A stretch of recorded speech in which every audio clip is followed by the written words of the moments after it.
High বন্ধুরা, তোমরা দেখছো আমার ইউটিউব চ্যানেল দীপ অটো ওয়ার্কস, আর সঙ্গে আছি আমি দীপ। তো আজকে আলাপ করব ক্লাচ নিয়ে। ক্লাচ মোটরসাইকেলে কিভাবে কাজ করে আর কি কি টাইপের ক্লাচ হয়, তো এই টোটাল বিষয়ের উপরে আজকের এই ভিডিও। তো ভিডিওটা স্কিপ না করে সম্পূর্ণ ভিডিওটা দেখো আর সঙ্গে থাকো, আর চ্যানেলটাকে অবশ্যই সাবস্ক্রাইব করো।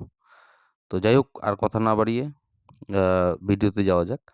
তো এটা যে দেখছো, এটা হলো প্রেসার প্লেট, ঠিক আছে? আর এটা হলো ক্লাচ সেন্টার। আর এই এটার দ্বারাই ক্লাচ প্লেট আর প্রেসার প্লেটকে এঙ্গেজ ডিসএঙ্গেজ করা হয়। আর এটা হলো ক্লাচ হাব, ঠিক আছে? তো আমি প্রত্যেকটা জিনিস, এটা হলো ক্লাচ প্লেট, ঠিক আছে?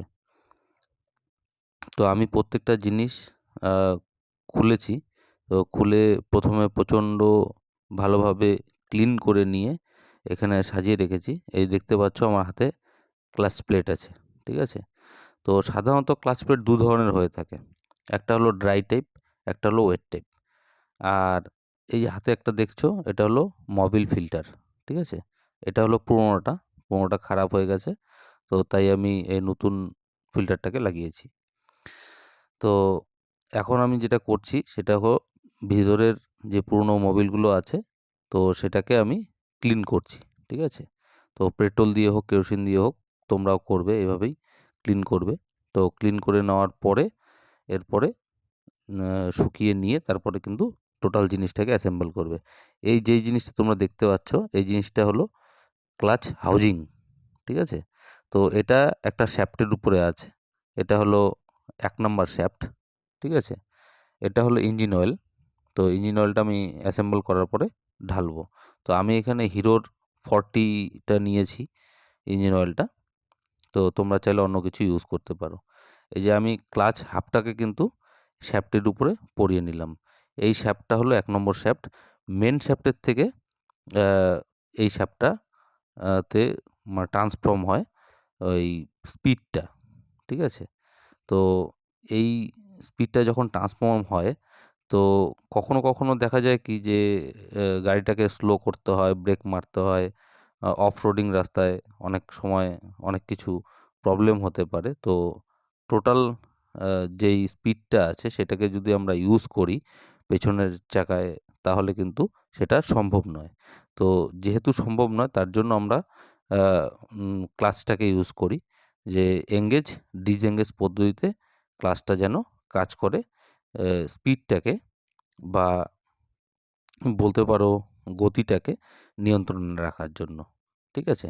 তো আমি কিন্তু ক্লাচ হাবটার মধ্যে এই ক্লাচ প্লেটগুলোকে আর প্রেসার প্লেটগুলোকে বসাচ্ছি, ঠিক আছে?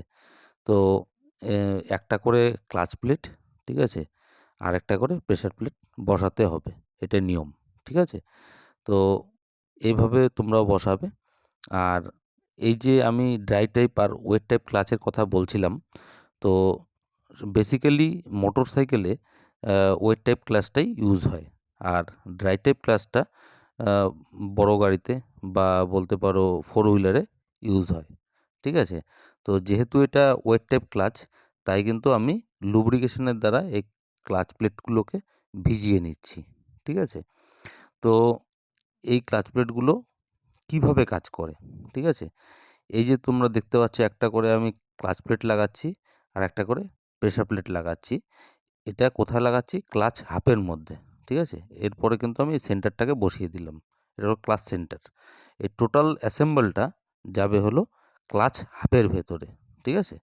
দেখবে ভিডিওটাতে আমি কিন্তু এটা ক্লাচ হাফের ভিতরে বসিয়ে দেব, ঠিক আছে? এবার এই ক্লাচ হাফের ভেতরে যখন এটা থাকবে, ঠিক আছে? তখন যখন আমরা ক্লাচ লিভারটাকে টিপি, ঠিক আছে? বা চাপি, তো সেই ক্ষেত্রে কি হয়, কখনো এঙ্গেজ হয়, মানে এঙ্গেজ অলরেডি থাকে, সেটাকে ডিসএঙ্গেজ করার জন্য আমরা ক্লাচ লিভারটাকে চাপি। তখন একটা ওয়্যারের মাধ্যমে এই আ মানে ক্লাচ প্লেটগুলো ডিসএঙ্গেজ হয়ে যায়। তাতে কি হয়, যে ক্রাঙ্কশ্যাফটের যেই আ স্পিডটা, ঠিক আছে? সেটা মেন ড্রাইভ থেকে সেকেন্ড ড্রাইভে আসে। মানে দ্বিতীয় শাফটটাতে আসে, যেটা হাউজিংয়ের সাথে লাগানো আছে, যে শ্যাফটটা মেন শ্যাফটটা সেটাতে আসে। তো এই শ্যাফটগুলোর মধ্যে দুটো শ্যাফট আছে এখানে, ঠিক আছে? তো একটা ক্লাচের সাথে এঙ্গেজ আছে, আর একটা হলো ফার্স্ট ড্রাইভের সাথে এঙ্গেজ আছে, যেটা চেনের দ্বারায় পেছনের চাকায় ট্রান্সফর্ম করা হয়, ঠিক আছে? তো এই দুটো শাফট, ঠিক আছে, এই ক্লাচ প্লেটগুলো যখন রিলিভ হয়ে যায়, ঠিক আছে, তখন কিন্তু ফার্স্ট ড্রাইভের সাথে যেই শাফটটা ইউজ হচ্ছে সেটাকে ফ্রি করে দেয়। তাতে কি হয়, আমরা যখন ক্লাচ চিপি তখন কিন্তু ব্রেক মেরে কিন্তু গাড়িটাকে স্লো করা যায়। আর তা না হলে কিন্তু গাড়িটা স্লো হয় না। তো সেই ক্ষেত্রে স্টার্ট বন্ধ হয়ে যাবে, নাহলে আদার্স কোনো প্রবলেম দেখা দেবে, হয়তো পড়েও যেতে পারে যে গাড়ির উপরে থাকে, যে চালাচ্ছে, যে রাইডার।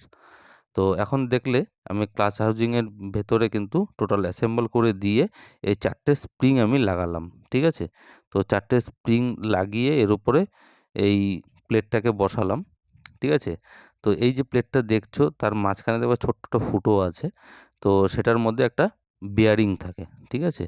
তো এই বিয়ারিংটার উপরে ক্লাচ ঠাসি বলে একটা জিনিস হয়, সেটা থাকে। এবার সেই ঠাসিটা যখন চাপ দেয় তখন এই ক্লাচ প্লেটগুলো মানে এঙ্গেজ থেকে ডিসএঙ্গেজ হয়ে যায়। তখন মানে মেন শ্যাফট থেকে, মানে কানেক্টিং রড থেকে যেই স্পিডটা তৈরি হয় সেটা মানে ক্লাচ সেকেন্ড ড্রাইভে মানে এই শ্যাফটের মধ্যে, মানে ক্লাচে যে শ্যাফটটা আছে সেটাকে এই ক্লাচের দ্বারা রিলিভ করে দেয়, ঠিক আছে? তাতে তোমার স্পিডটা যে আছে সেটা কন্ট্রোলে থাকে। তো এটাই হলো ক্লাচের কাজ, ঠিক আছে? এবার অনেক সময় দেখা যায় যে ক্লাচ প্লেটগুলো যখন খারাপ হয়ে যায় তখন কিন্তু গাড়িটার স্পিড অটোমেটিকলি কমে যায়, ঠিক আছে? বেশি থ্রোটল হয় কিন্তু গাড়িটার গতিটা কিন্তু প্রচণ্ড কম হয়, ইঞ্জিনটা হিট হয়ে যায়, ঠিক আছে? তো এই ক্ষেত্রে কিন্তু আমরা ক্লাচ প্লেটটা খারাপ হয়ে গেছে এরকম একটা সম্ভাবনা করি। তো তারপরে যখন আমরা খুলে দেখি, তো তখন দেখি যে ক্লাচ প্লেটগুলো ফ্রিকশন রিডাকশনের জন্য খারাপ হয়ে গেছে, বা অনেক সময় খারাপ ইঞ্জিন অয়েল দেওয়ার কারণেও কিন্তু এই ক্লাচ প্লেটগুলো খারাপ হয়ে যায়, ঠিক আছে? তো অ্যাকচুয়ালি ক্লাচ প্লেটগুলো ওই প্রেশার প্লেটগুলোর সাথে ফ্রিকশন রিডাকশনের একটা কাজ করে। কারণ এটা ক্লাচ প্লেটগুলো যে হয় এগুলো অনেকটা পেপার কটন টাইপ ইউজ হয়। তো এই কারণে যখন এঙ্গেজ থাকে তখন কিন্তু ওই প্রেশার প্লেটগুলোকে নিয়ে ঘোরে। এবার প্রেশার প্লেটগুলো ক্লাচ হাউজিংয়ের সাথে যুক্ত থাকে, ওই কারণে ক্লাচ হাউজিংটাকে কিন্তু একই স্পিডে সমতলে ঘোরায়, ঠিক আছে? তো এখন কিন্তু আমার এই ক্লাচটা ফিটিং হয়ে গেল। হয়ে যাওয়ার পরে কিন্তু আমি যে বিয়ারিংটাকে লাগিয়ে দিলাম, ঠিক আছে? এরপরে কিন্তু আমি ক্লাচ কভারটাকে বসিয়ে দেব, ঠিক আছে?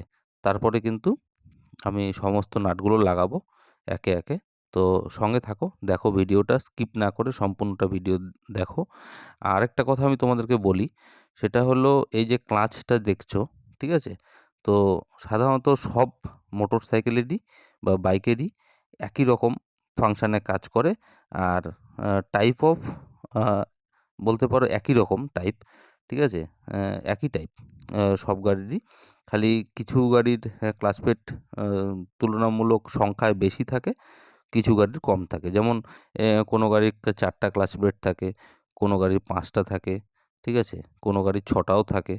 তো এই হিসাবে, আর আয়তনে একটু ছোট বড় হয় গাড়ি অনুযায়ী। তো আমি যেই গাড়িটার কাজ করছি সেটা হলো LMLfredom। তো এটা দিয়েই তোমাদেরকে দেখালাম। আর মানে অন্য গাড়ির যদি আমি এরপরে আরও খুলি, মানে খোলা হয় তো ক্লাচের প্রবলেমের কারণে, তাহলে অবশ্যই আরও অন্য গাড়ির ক্লাচগুলো কীরকম হয় সেটাও তোমাদেরকে ভিডিওর মাধ্যমে দেখানোর চেষ্টা করব। আর সেই ভিডিওগুলো পাওয়ার জন্য আমার চ্যানেলটাকে সাবস্ক্রাইব করে বেল নোটিফিকেশনটাকে অন করে দিও, আর সঙ্গে থেকো, ঠিক আছে? ভিডিওগুলো স্কিপ না করে সম্পূর্ণ দেখার চেষ্টা করো, আরও অনেক অনেক বিষয়ে তোমরা জানতে পারবে। আমার চ্যানেলে আমি বিভিন্ন ধরনের ভিডিও দিয়েছি বিভিন্ন টপিকের উপরে, আরও আগামীতে দেব, ঠিক আছে? তো এখন যেটা আমি দেখাচ্ছি তোমাদেরকে, আমি কিন্তু ক্লাচ কভারটাকে অ্যাসেম্বল করে দিলাম। ও হ্যাঁ, আরেকটা জিনিস আমি তোমাদেরকে বলে দিই। এই যে মানে ক্লাচ কভারটা যে আমি বসালাম, তার আগে কিনার দিয়ে দেখবে যে ক্লাচ কভারের কিনার দিয়ে একটা পাতলা কাগজের প্যাকিং আছে, ঠিক আছে? সেটাকে কিন্তু গ্যাসকিট বলে, গ্যাসকিট। তো এই গ্যাসকিটটা যখন খারাপ হয়ে যায় তখন কিন্তু অয়েল লিকেজ করতে পারে, তো সেই দিকে অবশ্যই ধ্যান রাখবে। যদি সেটা ছিঁড়ে যেয়ে থাকে তাহলে কিন্তু অবশ্যই সেটাকে রিপ্লেস করে দেবে, ঠিক আছে? আর ওই অবস্থায় কিন্তু লাগাবে না, তাহলে কিন্তু ইঞ্জিন অয়েল লিকেজ করবে, ঠিক আছে? তো সেটা যেন না হয়। তো আমি এখন ৮ নম্বর নাটগুলো টাইট দিচ্ছি, ঠিক আছে? সম্পূর্ণ ক্লাচ কভারের সব নাটগুলো আমি টাইট দেওয়ার পরে এখন কিন্তু আমি যেটা লাগাবো সেটা হলো অয়েল ফিল্টারটাকে লাগাবো। তো দেখো আমি একটা নতুন অয়েল ফিল্টার নিয়ে এসেছি। তো সেটাকে এখন আমি লাগাবো। লাগানোর পরে গাড়িটাকে আমি স্টার্ট করব। এবারে অয়েল ফিল্টারটার কী কাজ, ঠিক আছে? সেটাও আমি তোমাদেরকে সংক্ষেপে বলে দিই। যে অয়েল ফিল্টারটা যে আছে, অয়েল ফিল্টারটা টোটাল ইঞ্জিনের যে অয়েলটা আছে সেটাকে ফিল্টার করে হেডে সার্কুলেশন করে, ঠিক আছে? হেডে সার্কুলেশন করে কারণ আহ, উম, যেই অয়েলের মধ্যে মানে ইঞ্জিন অয়েলের মধ্যে যেই লোহার গুঁড়োগুলো তৈরি হয়, মানে প্রত্যেকটা মানে প্রিমিয়ামের বা বিভিন্ন যন্ত্রাংশের ফ্রিকশন ডিটেকশনের ফলে যে একটা লোহার চূর্ণ বা ডাস্ট তৈরি হয়, সেটাকে ফিল্টার করে হেডে পাঠানোই এই মোবিল ফিল্টারটার কাজ, ঠিক আছে? বা এটাকে অয়েল ফিল্টারও অনেকে বলে থাকে। এই যে আমি অয়েল ফিল্টারটা কিন্তু লাগিয়ে দিলাম। এখন কিন্তু আমি এই অয়েল ফিল্টারের উপরে থাকা ৩টে নাট কিন্তু অ্যাসেম্বল করে দিচ্ছি, ঠিক আছে?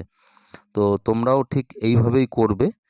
আর অবশ্যই জিনিসগুলো খোলার পরে ভালো করে ক্লিনিং করে নেবে, কারণ পুরনো অয়েল যদি থাকে তো সেটা নতুন অয়েলের সাথে মিক্সিং হবে, তো প্রবলেম হবে। অ্যাকচুয়ালি ক্লাচ প্লেট খারাপ হয়ে গেলে অয়েলটা, ইঞ্জিন অয়েলটা ম্যাক্সিমাম খারাপ হয়ে যায়।